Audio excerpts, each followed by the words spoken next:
శ్రీ విరూపాక్షేశ్వర స్వామి దేవాలయం కంగుంది.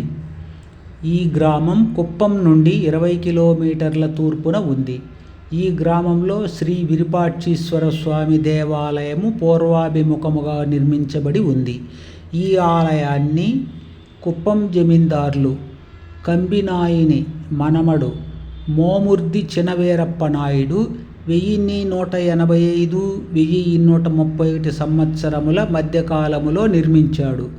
అయితే క్రీస్తు శకం 1066వ సంవత్సరాల కాలములో తాత కంబినాయుడు నిర్మించిన విరూపాక్షేశ్వర స్వామి దేవాలయం దక్షిణాభిముఖముగా ఉండి శిథిలమై ఉండగా మరింత విస్తరించదలచి గ్రామంలో పశ్చిమాన నూతనాలయంగా ఈ ఆలయాన్ని నిర్మించాడు.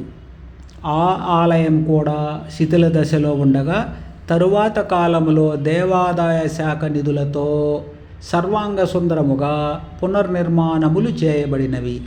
ఈ ఆలయం 160 అడుగుల పొడవు, అంతే వెడల్పు కలిగి 6 అడుగుల ఎత్తైన ప్రాకారంతో ఉంది. ప్రాకారములకు అనుసంధానించి 24 అడుగుల పొడవు, 18 వెడల్పులతో 55 అడుగుల ఎత్తైన గాలి గోపురం పంచలోహ కలశాలతో పూరించబడి ఉంది. ఇందులో మధ్యలో ప్రధాన ఆలయం 13 అడుగుల పొడవు వెడల్పులతో 39 అడుగుల ఎత్తైన గర్భగోపురం పంచలోహ ఏకకలశముతో అలంకరించబడి ఉంది. ఇందులో శ్రీ విరూపాక్షేశ్వర స్వామి వారు లింగాకారమున కొలువై పూర్వాభిముఖముగా భక్తుల పూజలందుకొని కోరికలు తీరుస్తున్నారు. ఈ గర్భగుడికి అంతరాలము అనుసంధానించబడి ఉండగా అంతరాలములోనికి దక్షిణాన వినాయక స్వామి, ఉత్తరాన పార్వతీదేవి ఆలయాలు ఉన్నాయి. ఎదురుగా 4 గాళ్ళ మండపములో నంది ప్రతిమ ఉంది. ఈ అంతరాలములకు ప్రవేశ మండపం అనుసంధానించబడి ఉంది.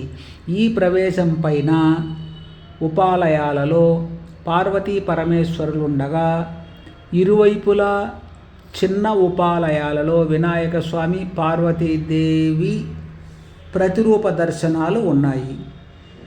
వాయువ్యంలో చండికేశ్వరుడు ఉండగా ఆవరణలో ఈశాన్యంలో నవగ్రహ మండపము, ఆగ్నేయములో బిల్వ వృక్షము మొదలున శిలా విగ్రహాలు, పురాతన ఆలయములోని శివలింగము, పశ్చిమాన నాగదేవతలు ఉన్నాయి. ఎదురుగా బలిపీఠముండగా పంచలోహ పతాక ధ్వజము, రాతి దీపస్తంభములు ఉన్నాయి. ఈ ఆలయంలో నిత్య పూజలు, వార మాస పూజలు, పండుగ పర్వములందు పూజలు ఉంటాయి. కార్తీక దీపమునకు, మహాశివరాత్రికి, దీపావళికి గొప్ప పూజాభిషేకములు, ఉత్సవాలు ఉంటాయి.